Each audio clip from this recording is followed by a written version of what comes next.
Ukrainian drone attack hit one of Russia's biggest oil refineries as well as a Russian drone factory, causing 12 injuries, Russian officials said on Tuesday, according to the Associated Press. Now, while this attack represented Ukraine's deepest strike on Russian territory, it did not disrupt industrial production, according to the reports. Support for U.S. funding for Ukraine is waning as the war enters its third year. A majority of Republicans now believe U.S. funding for Ukraine's defensive war effort is too much, a divide that's reflected in Congress, where House Republicans have repeatedly clashed with a vocal, more isolationist minority over foreign aid. The U.S. has sided with Ukraine from the start and has bolstered NATO by supporting Sweden and Finland's entry into the transatlantic alliance. And it looks like the Biden administration will be able to provide a fresh round of aid to Ukrainian President Volodymyr Zelensky. Meanwhile, GOP Speaker Mike Johnson has begun publicly laying out potential conditions for extending military aid to Ukraine. His current plan is to authorize the U.S. government to seize and sell Russian assets that have been frozen since the start of the war and use that money to finance Ukraine.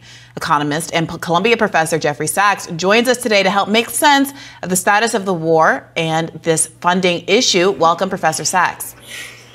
Thanks. You can't make sense of this. It's a zoo.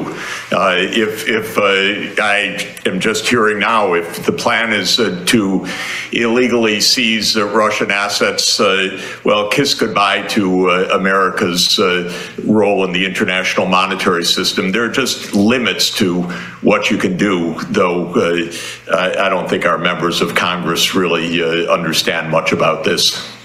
So can you speak to what you think should be happening here? Obviously, there is some friction within the Republican caucus. The Republican House has the narrowest majority in American history, which means that dissenters, which are in the minority, but which are present in the Republican Party, unlike in the Democratic Party for the most part, are able to exert their will, threaten to oust Mike Johnson the way they did Kevin McCarthy over this issue of foreign aid, specifically aid for Ukraine. What do you make of it? Well, first of all, this is purely money down the drain. So if they want to rip up another $61 billion, which is not chump change, they seem intent on doing it, but it will mean nothing except more destruction for Ukraine. The fact of the matter is, if you don't listen to the nonsense in our mainstream media, but listen to your show and others, people would know that this war has destroyed Ukraine, and the longer it continues, the less there will be of Ukraine. It's very simple, actually. If this goes on longer, Russia will capture more territory. If it goes on long enough, Russia will capture Odessa, Kiev. If we continue the way we're doing, and this is a Biden project that goes back 10 years now, will completely destroy Ukraine. So the idea that this is siding with Ukraine is absurd. Anyone who really follows events knows that we're not siding with Ukraine. We have paid for hundreds of thousands of Ukrainians to go to the front lines and die, for more and more territory to be lost, because the most basic point of this war, which is that we overthrew a government in Ukraine in 2014 that wanted neutrality so that we could push NATO enlargement, was reckless, stupid, and doomed to fail. And it failed. Now Biden is just trying to hide the failure to get past November, but the failure is seen on the battleground every day. If the Republicans play into this, it's unbelievable. Shame on them. They're basically on the right side, although Biden bludgeons them every day. You'll be the one to lose Ukraine. Well, the truth of the matter is Biden has been a disaster for Ukraine for a decade. The disaster is there in the graves of hundreds of thousands of Ukrainians and lost territory. This is a war that never should have happened. It was about NATO enlargement, where the Russians said no NATO on our borders, and Americans who were following this, like our CIA director, Bill Burns, who was then the U.S. ambassador to Russia in 2008, said This is crazy. No way. The entire Russian political class is against this. But Biden and Obama and Hillary Clinton and Victoria Nuland, Jake Sullivan, Tony Blinken, they just barged ahead. They've wrecked everything. And now they want another $61 billion to get them past November. It's a disgrace. It's completely a disgrace. To play devil's advocate, let me, give you the other side and then allow you to respond to that. What do you say to people that maybe acknowledge there were certainly missteps with the expansion of NATO and the provocation, but nevertheless, Russia chose to respond to that with an invasion. The situation in Ukraine is due to that invasion. And so what do you say to people who think, well, but we are now responding to that invasion by funding, not committing American troops, but funding a resistance in Ukraine that wants to continue fighting? Well, yeah, the war began 10 years ago when Victoria Nuland not only passed out cookies on Maidan, but engaged in insurrection to violently overthrow a government in Ukraine. Pretty stupid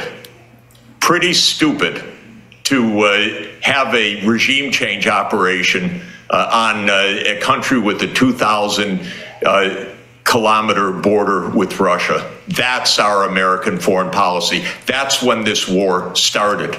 This war didn't start in February 2022. It started in February 2014. It started with Nuland. It started with Blinken. It started with Sullivan. It started with Biden, who was a key person in that whole thing.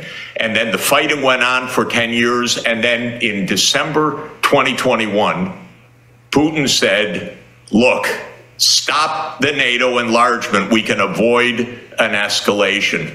I talked to the White House at that point. Nah, we don't stop anything. They just thought they had all the cards. We're going to cut them out of the SWIFT banking system. We're going to bring the economy to the knees. Bunch of nonsense by ignorant people. And so Putin escalated. He didn't start the war. He escalated the war. And within basically a week, Zelensky said, okay, we can be neutral. And the Turks mediated negotiations. And then, though the U.S. government wants to hide all of these facts, which are sitting out there for those who know where to find them, the U.S. intervened and told the Ukrainians, you keep fighting. And we have our senators who say this is the best money that money can buy because it's Ukrainians dying, not Americans. They're weakening Russia. Well, they're not weakening Russia, but they are killing Ukrainians. So this is not responding to Putin's invasion. The war started 10 years ago, and we kept refusing every off-ramp. Till this day, Robbie, you hear Putin say, and if you listen, every day, we're open to negotiations. And then these fools in the U.S. government say, there's no one to negotiate. They don't want to negotiate. And then President Putin says, oh, we're open to negotiation. Oh, there's no one to negotiate is what we hear from the U.S. side. This is just narrative. It's destroyed Ukraine, and they just rip up money like there's no tomorrow. So another $61 billion.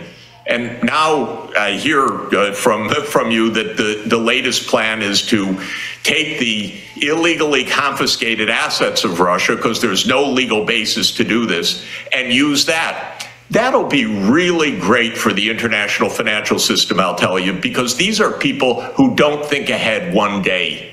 They just improvise day by day, and then they'll find out, oh, things don't work out so well for the U.S. dollar, for the U.S. as reserve currency, for the U.S. place in the world, because these people are acting like clowns, frankly, day by day, not thinking ahead, doubling down on lost gambles, and everything to tell a story so that they can get to the elections in the way they see fit. Professor Sachs, I want to ask you about how the United States gets out of this now? Because I'm reminded of conversations that surrounded the war in Afghanistan for years, which was that we shouldn't have gotten into it. This is a mistake, but now we've destabilized the country. We are in neck deep. We can't just stop funding and abandon this project. And that's a hamster wheel of sorts, right? So there are some people that I think are going to listen to this and say, well, I agree with everything you're saying, but what do you do at this point? Is it just a sunk cost? Or is there some obligation to unwind this in a way that's responsible and doesn't leave Ukrainians high and dry? Ukrainians are high and dry no matter what we do. We've killed nearly 500,000 of them through this stupid project. And the ones that throw good money after bad are the ones themselves that are personally culpable for this. This is Biden's project.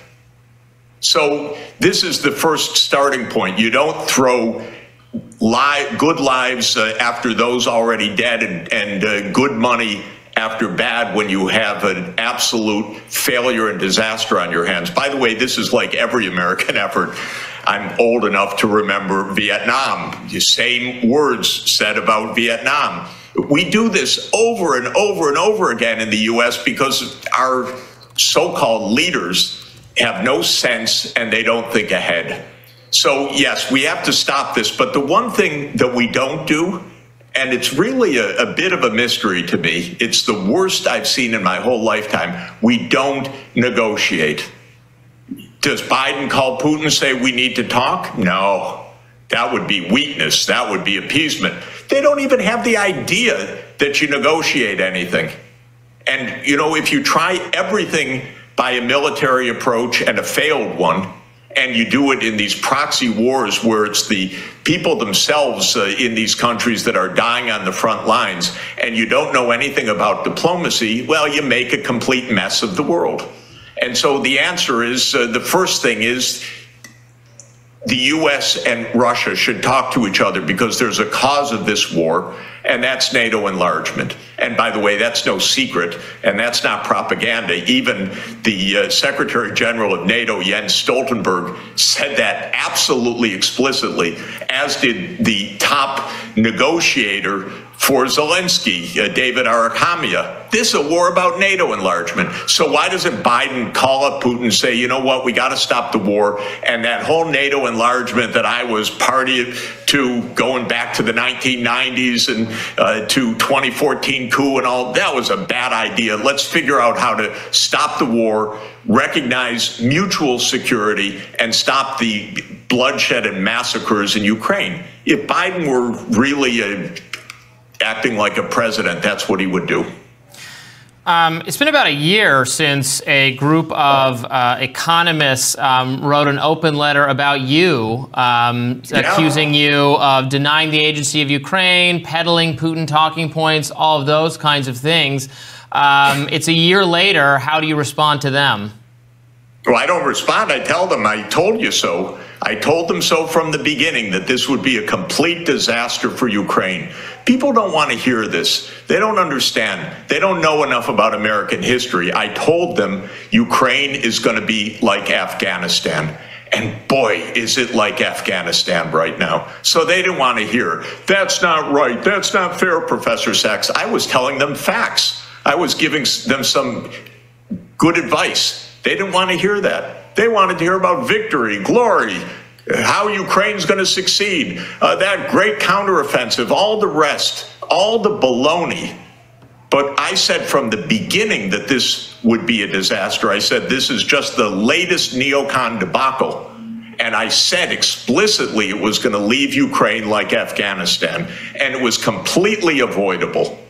So that's what I tell them. I'm sorry. Listen. Pay attention, learn something. That's what I say to them. Professor Jeffrey Sachs, thank you so much for joining us on Rising today. We really appreciate it. Great to be with you. Thank you.